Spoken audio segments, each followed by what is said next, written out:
Time now for a look at this Friday's French front pages with our press reviewer, Nicholas Rushworth. Hi, Lorna. So we're going to start off with that campaign by start-up business leaders that have become known as pigeons here in France. They appear to have got the government to back down on tax proposals. Well, the pigeons are leaders of a sort of protest movement which is angry at the government's suggestion that there should be a hike in capital gains taxes when you sell a company on. Now, if you're a young startup company, then there's a likelihood it might fail and you want to sell it on and move it on. That's the way business works today. So they're arguing, well, no, you're hammering business enterprise here.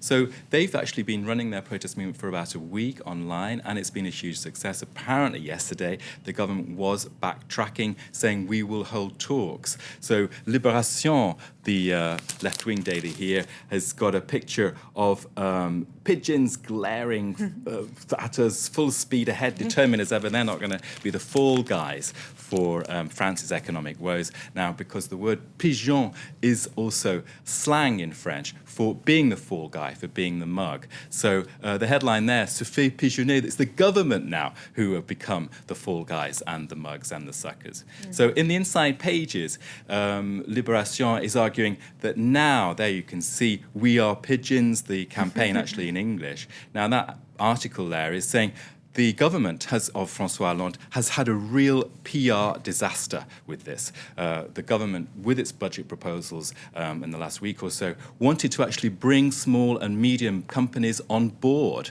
And in fact, it's backfired dramatically. So that's the message there from Libé there.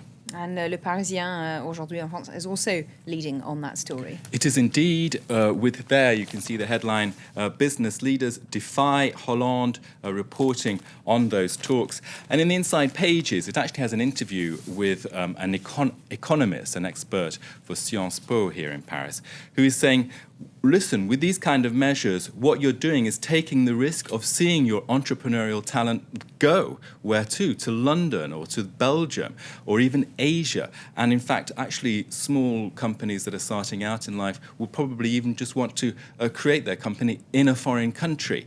And the message there from him is,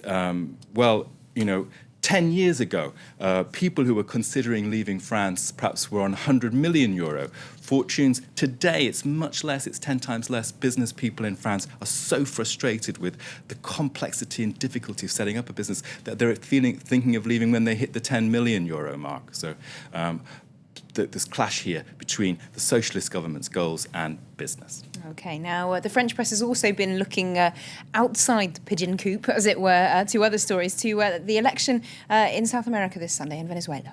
Hugo Chavez is running for office again, and Le Figaro has a profile of his rival and opponent, Enrique Capriles. We can just see the photo there of him in T-shirt and baseball cap. Now, that profile says that, aside what happens on Sunday, if Capriles does make some ground, he certainly has a brilliant career ahead of him. He was an MP at the age of 25.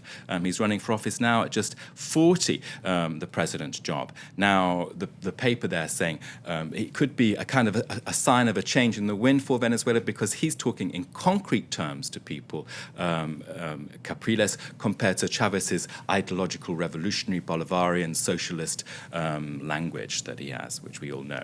OK, and just to finish off, look at the front page of 20 Minutes.